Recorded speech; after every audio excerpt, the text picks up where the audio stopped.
Hello, and welcome to the Pollinator Habitat How-To webinar series.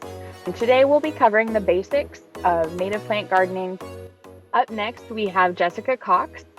She will be talking to us about establishing pocket prairies or anything really regarding small-scale seedings. So a little bit different of an establishment method than what we typically associate with urban pollinator planting. Take it away, Jessica. All right. Thanks, Leslie. My name is Jessica Cox. I'm the senior farm bill biologist for Quail Forever. I am in kind of the west central part of the state based out of Fort Smith. I cover Sebastian, Scott, Franklin, Logan, and Yell counties. And I highly encourage each of you. There's usually a farm bill biologist close to you, so my contact information is here on the screen. If you are in another part of the state, please reach out or visit quailforever.org to find the nearest farm bill biologist to you. So with that, I will go ahead and jump into the presentation. So as Leslie said, we're going to be diving into a little bit more of planting for pollinators on slightly larger scale than maybe just landscaping around your home. So this is going to be primarily if you're using seed to establish your pollinator plot. So going over how to establish and manage a pollinator plot, that's the first thing that we're going to run through today. So pollinator plot establishment, as you've heard throughout multiple of these presentations, there are a lot of things to consider whenever you are establishing pollinator habitat. And I do want to start out by saying each site is specific. So while these may be a broad overview of how it generally goes, just note that each site is very specific and should be managed according to that specific site and the needs of that site. But some main things to consider whenever you're developing pollinator habitat are what to plant. So the species that you're going to plant, the amount that you're going to plant height, sun, and water requirements, when to plant. Dormant season is preferred for seedings, especially for those native forbs. Most of them require that cold, moist stratification over the winter to germinate. So when we say dormant season, typically December and January in Arkansas are the ideal times to plant this seed. And then how to plant, whether we're broadcasting or drilling that seed. So these are all things to take into consideration when you are trying to establish pollinator habitat. An example pollinator mix. So these are ecoregion specific seed mixes that were designed by Quail Forever biologists. We do have a seed mix for each ecoregion in Arkansas. The example that we're seeing on the screen here is the Arkansas Delta seed mix. But if you're in my neck of the woods, for example, we do have a River Valley seed mix, a Ouachita seed mix for all of the ecoregions. So looking at this list very briefly, I'm not going to go through the entire thing. I just want to point out a couple of important things when looking at the seed mix. So number one, the first species that you're going to see on this list are actually grass species. And I like to point this out because when a lot of people think about doing a pollinator planting, they think about just the wildflowers. But as was mentioned in another presentation, which I was very, very pleased was mentioned, was our native grasses do provide an important component for pollinator habitat. Sorry about that. And so the structure, while the wildflowers do provide most of the forage needs for them, a lot of the appropriate structure for this habitat comes from these native bunch grasses. So for example, providing access to bare ground for our ground nesting species. So native grasses do also play an important part in pollinator habitat, which is why they are included in our pollinator mixes. The other important thing to point out in the seed mix is the bloom period. We have spring, summer, and fall. We want to make sure that we're providing year-round forage. So this particular seed mix, we can see 5 in the spring, 22 in the summer, and 13 in the fall. So that's providing year-round forage. When you're looking at a seed mix, that is definitely something to take into consideration. whenever you are deciding which seed mix to go with. Native seed vendor list. So this is a native vendor list that we have put together. Vendor billing and prices will vary. So I just want to go through briefly some of the important things when you are considering which vendor to select. So think of these seed mixes like a recipe card. Not all vendors will have every species in the mix, and that's okay. So some of these ecoregion mixes that we have upwards of 60 different species. And it's just not, for a vendor to have every single species on that list, it's just not a normal thing. However, if you are using this particular seed mix, any omissions or substitutions should be reviewed by your biologist, and that is just to make sure that any substitutions are actual native plants. As was mentioned in the last presentation, we want to make sure that those scientific names, that's what we're looking at. A lot of species might have the same common name, and that can be confusing. So we want to make sure that we're putting out native stuff. And also, when we're putting this stuff out, we want to make sure that we're putting out enough. So if there's a handful of species that are missing, it's fine. But we want to make sure that we're putting it out at a rate that's not too light. I do recommend that you contact multiple seed vendors, again, to get quotes and to find the vendor that will be able to provide you the most species. You can then send a copy of the seed mix to your local biologist to have that reviewed. And you can actually send the seed mix to the vendor and ask them for a quote on the number of acres that you'd like to plant. So now we're going to move into site preparation. So when you're establishing native habitat for pollinators or other species of wildlife, site preparation is probably the most critical thing in the process. So the key is to eliminate or reduce competing vegetation. If you are in an area where the undesirable species are the dominant species, the key is to eliminate those. That can be done through usually a combination of chemical and prescribed burning. You want to prepare the seed bed to ensure that you get good seed to soil contact. These native seeds do not need to go very deep into the soil. So really they just need to be having contact with the ground in order to successfully germinate. The goal is to get at least 50% bare ground prior to seeding. Obviously, 75 to 100% is better, but typically with at least 50% bare ground, you should get adequate germination. In general, fertilizer is not needed, especially nitrogen. So our natives are adapted to our native Arkansas soil. If you add nitrogen, you're just stimulating competition from undesirable vegetation. Typically, lime is not needed either, as our natives are adapted to a slightly more acidic soil that Arkansas has. So by adding lime and changing that pH, you might actually hinder those seedings development. So here's some pictures and examples of good site prep versus bad site prep. So if we look at the good site prep, it's impossible generally to get 100% kill on anything. So you're going to notice some green is still out there. However, there is still bare ground. Those seeds will still be able to make contact with the soil. But if you look at the bad example on the right, you're going to see that thatch and that vegetation is still really tall, even if it's not green. So what's going to happen if you go and try to seed on top of that is a lot of that seed is going to get stuck on top of that thatch, and it's not actually going to be able to get down to the soil in order to germinate. So now we'll move into when to plant. So I mentioned this earlier, dormant seeding in December and January is the best method. Ideally, we want to wait until soil temperatures are reach below 55 degrees Fahrenheit. Many forb species require 30 to 90 days of cold, moist stratification in order to break that seed coat for germination.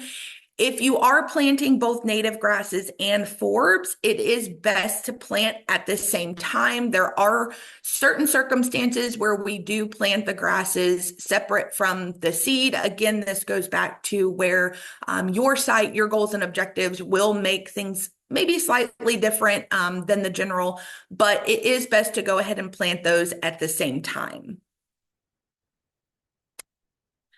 Planting methods. So seeding your native seed you can do it a couple of different ways.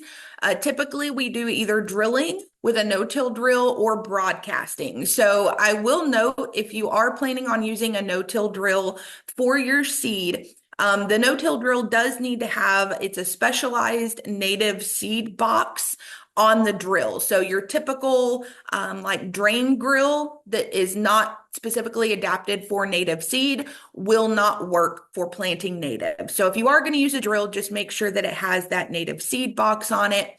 And then broadcasting can be done through like a Vicon spreader, and that's where the seed is just cast on top of the ground. The method that you use will depend on the size and the equipment that you have available. Typically, if you're going to use a no-till drill, you would also have to have a tractor and other specialized equipment in order to do that. It will also depend on the site. So very rocky soils typically don't go over well with a drill. So a lot of times we might want to consider broadcasting those.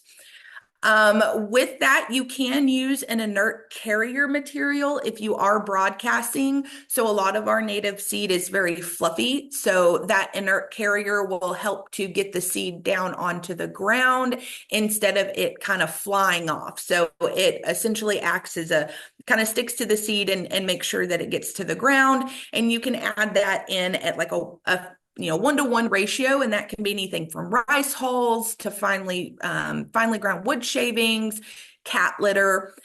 There's a lot of different inert carrier materials that you can use. However, it's not required to use those. If you plant, you must see the seed on top of the ground. Again, that seed to soil contact with our native seed. So when you're completing your planting, you want to kind of walk behind, and that's whether you're broadcasting or whether you're drilling, you want somebody to kind of walk behind you to make sure that that seed, you can see it on the ground. It's not going too deep. We really don't want these seeds going any more than 1/4 of an inch into the soil. At that point, you've planted it too deep, and you will see reduced germination if you see any germination at all. New seeding management.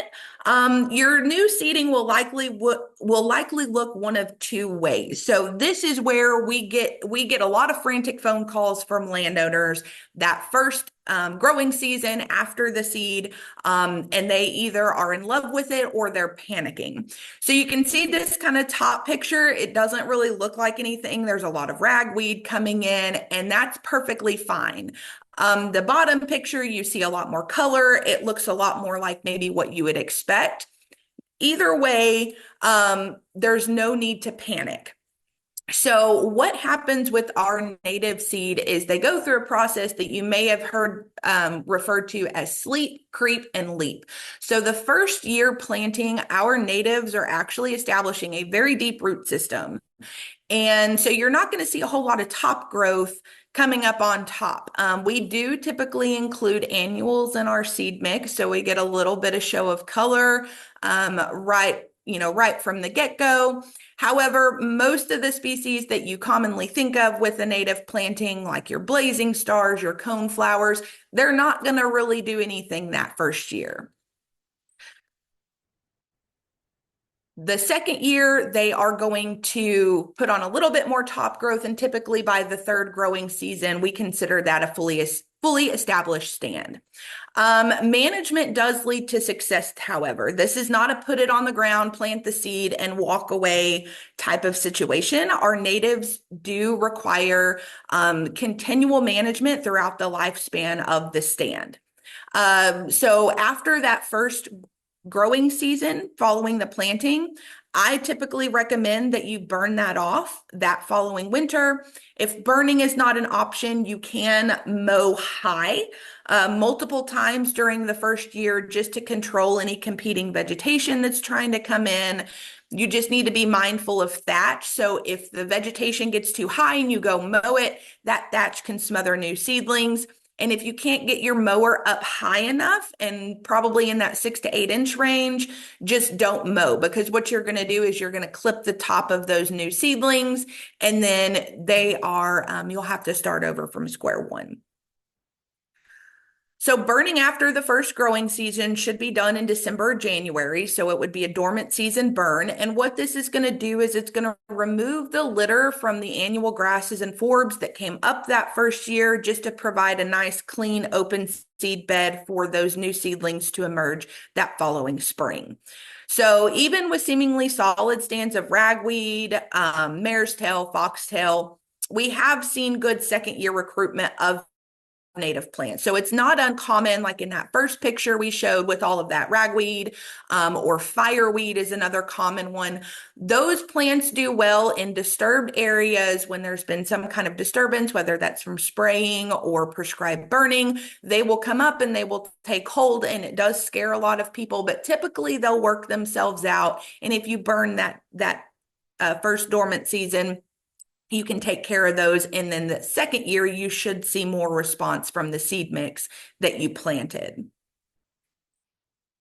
So site prep, here's a picture of what site prep can look like. So this is a field that has been sprayed out and then burned. You can burn right before you put the seed on the ground. Here is a second year planting. So as you can see, you've got a flush of stuff, not a whole lot of color. To a lot of people, this might look a little what they call weedy or unkept. But here's another second year planting. You see some color in there, but again, it just looks more weedy than anything. However, after the third year, you're going to start to see more color.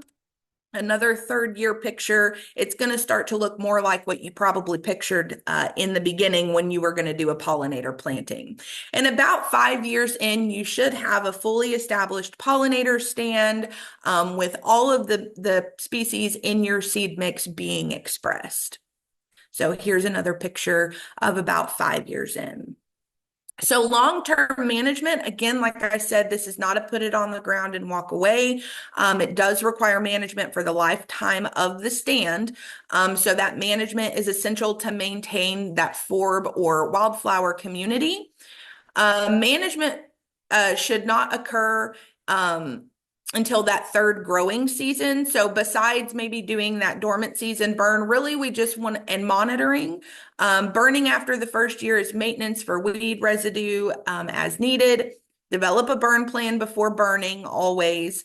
And then prescribed fire, when used correctly, can also control undesirable woody encroachment and undesirable perennial plants that are coming in. You can either use prescribed burning or spot spraying herbicide if needed to manage those. So what's going to happen is over time, your grasses will start to outcompete your wildflowers. You might start to see woody encroachment coming into the site. And that's why monitoring these sites for the long term is so critical. And then using the correct method, herbicide or prescribed burning, to manage those stands long term. So we want to produce balanced, diverse communities to insects. So up to 90% of all plant-eating insects are specialists, which means that they can only eat vegetation from plants they share an evolutionary history with. So the plant and the insect have essentially evolved together. So what this means is if you want a lot of insect species, including our pollinator species, you have to have a lot of plant species. So the higher diversity you have in that seed mix means the higher diversity of insects that you can support in that pollinator planting, and all wildlife in general. So there's a lot of our wildlife species, such as quail or other songbirds, that will eat these insects. And so that diversity moves up the chain, and it all starts with a high diversity of native plants. I think this is just a really interesting fact that our tall grass prairie ecosystems typically contained some 40 to 60 species of grasses, and over 300 species of wildflowers. So even with these high diversity seed mixes that we have, they're still nowhere near close to the diversity that we see in our remnant prairie systems.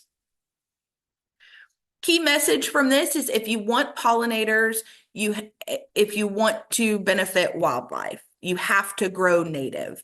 That is important. You hear that over and over. Growing native, and again, not only to the state of Arkansas, but also native to the site in which you are planting and establishing your habitat. There's a lot of examples of native wildflowers in Arkansas. There are hundreds to choose from. Here are some of the more common ones that we see. There's purple prairie clover. There's multiple species of milkweed, which are of high value to our monarch butterflies. There's blazing star. There's just a ton of them out there. So now I just want to quickly go over some common mistakes with pollinator establishment.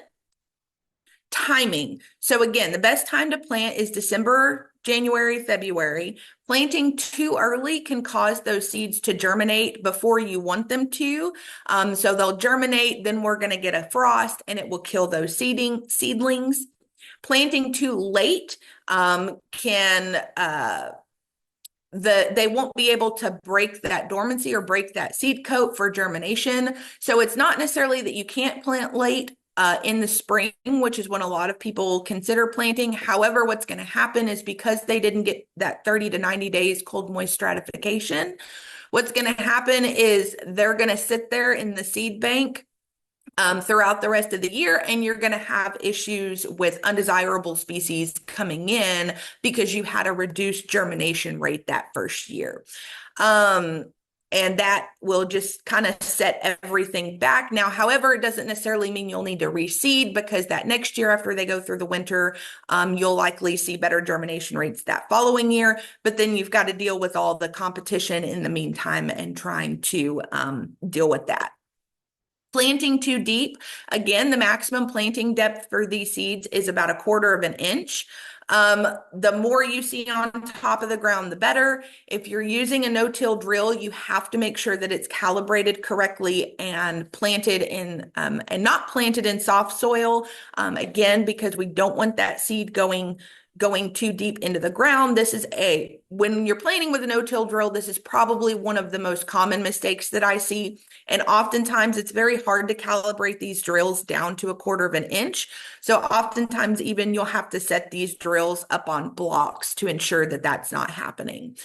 Just to remember that you must see seed on top of the soil no matter how you plant, whether you're drilling, whether you're broadcasting, you need to see that seed on top of the soil. Fertilizer and lime, which we kind of already went through. Additional nitrogen can be detrimental to planting success. Native plants are adapted to local site conditions and climate. And by going in and altering the soil chemistry and the soil makeup by adding fertilizers or lime, can actually hinder establishment success. Being impatient. So this is something that I also have a hard time with. I'm a rather impatient person, but do not expect to see instant or immediate results when you are establishing pollinator habitat. Make sure you manage your expectations. Remember that sleep, creep, leap. So first year, our natives will sleep. You're not going to see a whole lot of top growth. The second year, you're going to see a little bit more. And then at that third year, you're really going to see stuff. And that's when we consider it to be a fully established stand. So being patient, knowing that in that first year or two, it's probably not going to look like anything you originally pictured in your head. But as long as you're patient and you continuously manage that stand, eventually you will get there.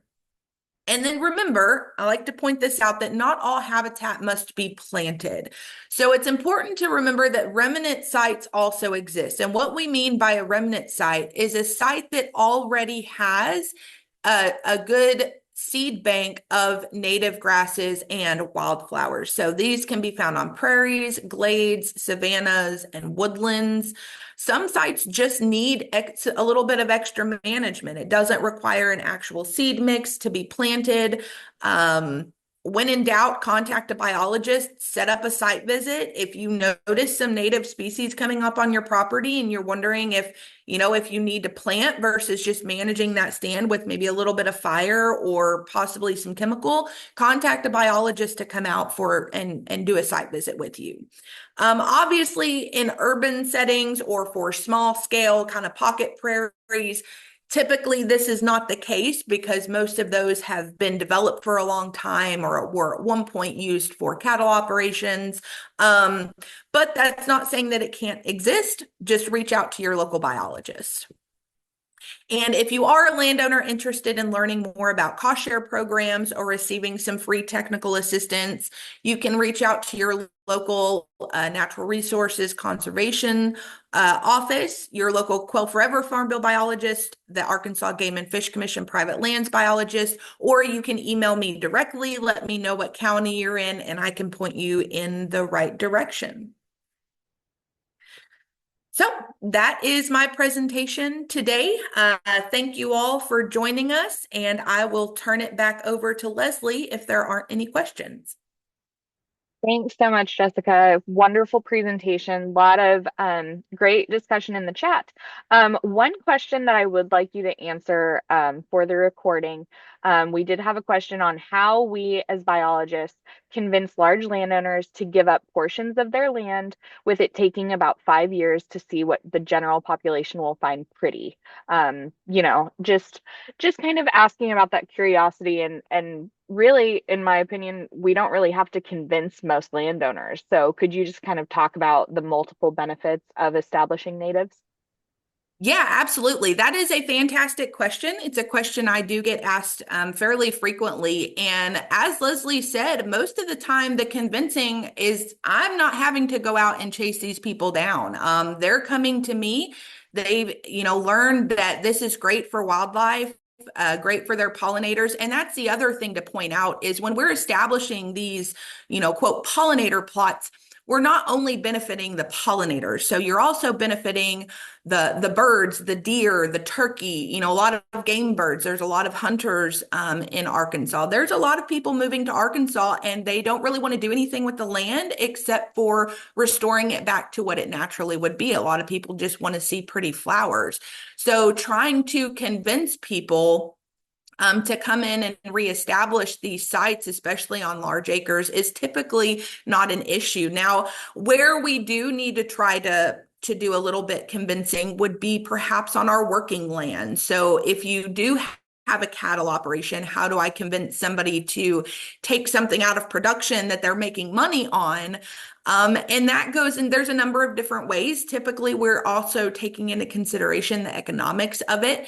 And just about every site in Arkansas has a back 40 that doesn't do too well. Maybe it's hard to get equipment. Maybe it's hard to keep track of your cattle out there. And so by finding those areas where they're actually potentially losing money, and then providing them with an option of creating wildlife habitat. That's where we kind of delve into that, finding the pros and cons and the balance of, well, this area is not very productive. Let's look at managing it for wildlife. But I mean, to short and sweet answer the question, we don't typically have that problem. Most people are very open to the idea of reestablishing native grasses and wildflowers on their properties. I hope that answered your question.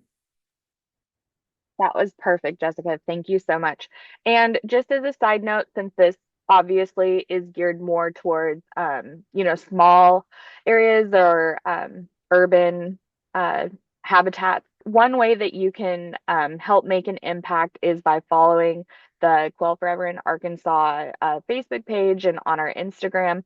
Our biologists do host habitat workshops across the state, and we're always trying to get the word out. So maybe while you may not be, a large landowner in the state, maybe you know some folks who have some property or who are interested in learning more about the cost share opportunities or the free technical assistance that they can receive either through NRCS, Quail Forever, or Arkansas Game and Fish. There's also local foresters through the Arkansas Department of Agriculture and also the Partners for Fish and Wildlife program. So we can connect them with the appropriate folks for what they're trying to accomplish. So thank you again, Jessica. Wonderful presentation.